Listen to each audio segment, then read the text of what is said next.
Assalamualaikum warahmatullahi wabarakatuh. Perkenalkan, nama saya Ayu Mufidatul Rahma Amin, biasa dipanggil Ayu, dengan NIM 050 2032 4012 dari kelas HPI 2A. Di sini, saya akan mempresentasikan tugas mata kuliah filsafat yang berjudul Fenomenologi Sosial dengan tokoh Albert Scott.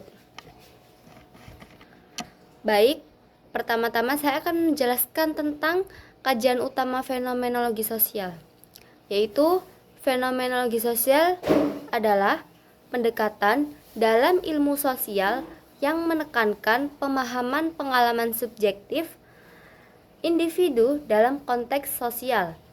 Nah, pendekatan ini bertujuan untuk menggali makna yang ada dalam interaksi sosial dan bagaimana individu tersebut membangun realitas sosial mereka. Lalu Albert Scott ini mengadopsi pendekatan fenomenologi yang diperkenalkan oleh Edmund Husserl. Tetapi ia mengadaptasinya untuk konteks sosial. Dalam pandangannya, Scott menekankan pentingnya memahami dunia sosial dari sudut pandang individu yang ia sebut sebagai dunia kehidupan atau Lebenswelt.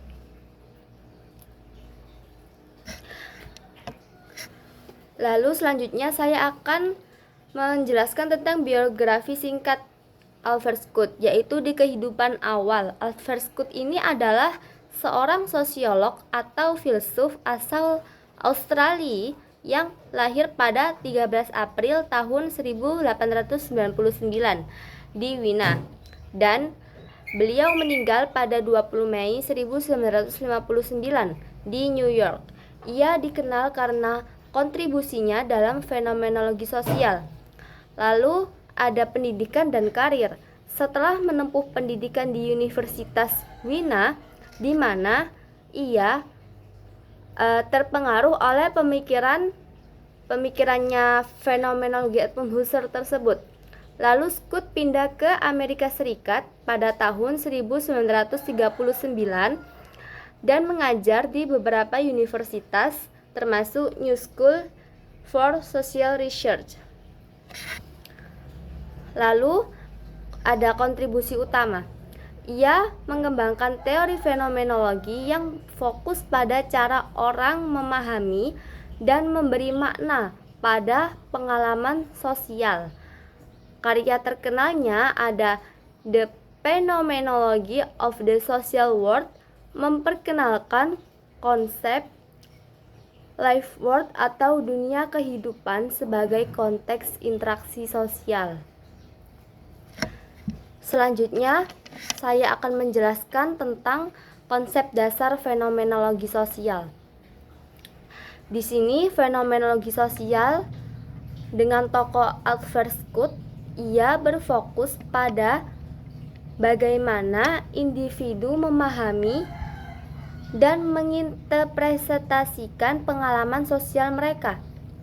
Ia menekankan pentingnya makna yang dibangun dalam interaksi sosial dan bagaimana tindakan manusia dipengaruhi oleh konteks sosial serta budaya. Di sini ada asal-usul fenomenologi sosial juga berasal dari pemikiran Edmund Husserl yang menekankan pengalaman dan kesadaran manusia. Lalu Albert Scott ini mengadaptasi fenomenologi untuk memahami interaksi sosial dan makna dalam kehidupan sehari-hari. Perbedaannya yaitu perbedaan fenomenologi murni berpusat pada pengalaman subjektif, menghindari pertimbangan konteks sosial atau budaya. Fenomenologi sosial menekankan konteks sosial khususnya dengan berkonsentrasi pada cara di mana pengalaman individu dibentuk oleh lingkungan sosial dan budaya. Lalu selanjutnya ada prinsip utama fenomenologi sosial, yaitu yang pertama ada pengalaman subjektif. Pengalaman subjektif ini merujuk pada cara individu merasakan, memahami, dan memberikan makna terhadap peristiwa atau fenomena yang mereka alami. Dalam konteks fenomenologi sosial, pengalaman ini dianggap sebagai sumber utama pengetahuan tentang realitas sosial. Yang kedua ada intersubjektivitas. Intersubjektivitas ini menekankan pentingnya interaksi antara individu, maka dapat membentuk pemahaman kolektif tentang realitas sosial. Setiap individu ini memiliki cara unik dalam memahami dan merespon pengalaman yang berbeda. Lalu yang ketiga ada konteks sosial.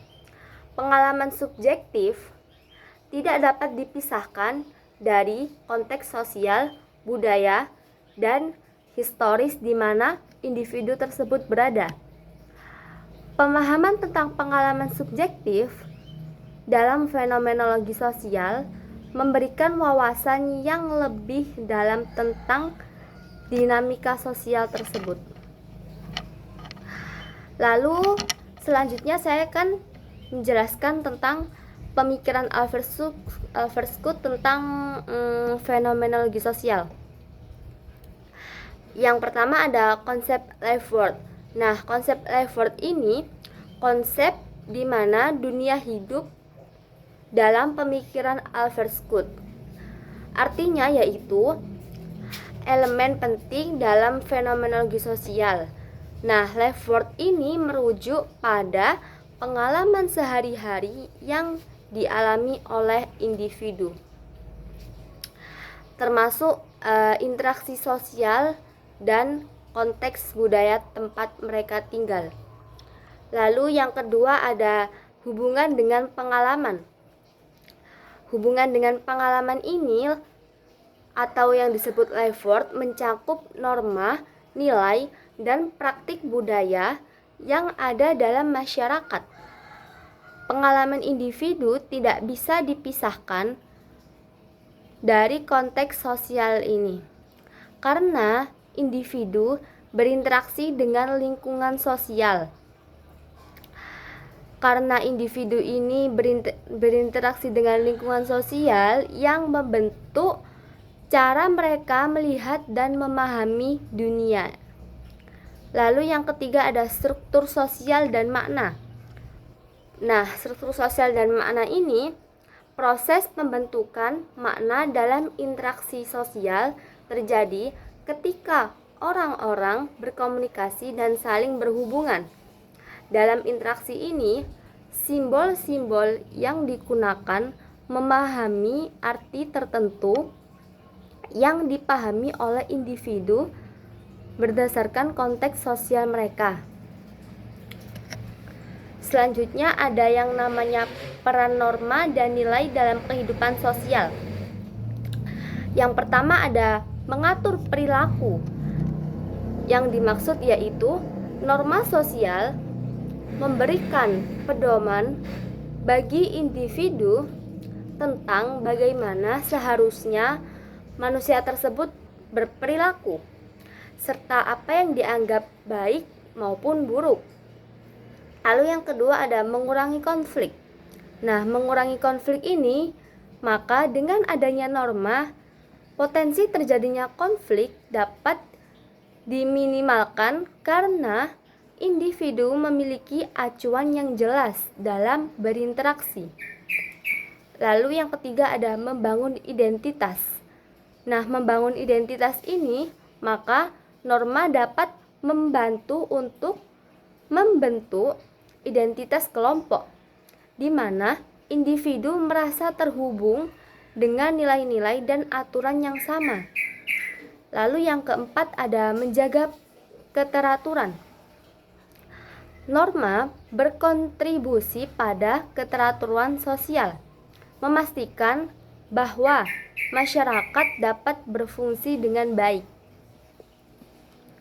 Selanjutnya ada metodologi penelitian dalam fenomenologi sosial. Yang pertama saya akan menjelaskan yaitu ada pendekatan kualitatif Nah, pendekatan kualitatif ini dalam penelitian kualitatif, khususnya dalam pendekatan fenomenologi sosial, teknik wawancara dan observasi merupakan dua bentuk metode yang sangat penting untuk mengumpulkan data. Lalu yang kedua ada teknik wawancara. Teknik wawancara ini tujuannya yaitu untuk menggali pengalaman, pandangan, dan perasaan informan mengenai fenomenologi yang diteliti. Dalam konteks fenomenologi sosial, peneliti berusaha memahami bagaimana individu tersebut mengalami dan memberi makna pada pengalaman mereka. Lalu yang ketiga ada relevansi. Nah, relevansi studi sosial kontemporer penting untuk memahami dinamika sosial, budaya, dan hukum yang kompleks. Penelitian ini perlu mengadopsi pendekatan interdisipliner dan metodologi inovatif untuk menangani isu-isu modern. Lalu selanjutnya ada kritik dan tanggapan terhadap pemikiran Scout. Yang pertama, kritik. Kritik ini terhadap pendekatan fenomenologi dalam pemikiran Albert Scout seringkali berkaitan dengan cara ia mengadopsi atau mengadaptasi ide tentang tindakan sosial dari Max Weber. Nah, beberapa orang berpendapat bahwa fokus Scout pada intersubjektivitas bisa mengabaikan faktor-faktor struktural dan konteks sosial yang lebih luas. Lalu tanggapannya tentang Albert Scout ini mengembangkan pemikiran fenomenologis yang menggabungkan kritik terhadap teori Max Weber dengan pendekatan sosiologi. Ia berusaha menyatukan konsep-konsep tersebut, menekankan pentingnya pemahaman subjektif dalam interaksi sosial. Selanjutnya, saya akan menjelaskan tentang kesimpulan. Nah, kesimpulan pada penjelasan saya kali ini yaitu fenomenologi sosial sebagaimana diartikulasikan oleh Albert Scout mewakili kerangka analitis yang mensintesis wawasan fenomenologis Edmund Husserl dengan konstruksi teoritis Max Weber tentang tindakan sosial. Scout dengan cermat meneliti cara individu menganggap penting pengalaman dan interaksi mereka dalam kehidupan sehari-hari, menggarisbawahi peran penting intersubjektivitas, khususnya proses di mana individu memahami satu sama lain dalam lingkungan sosial.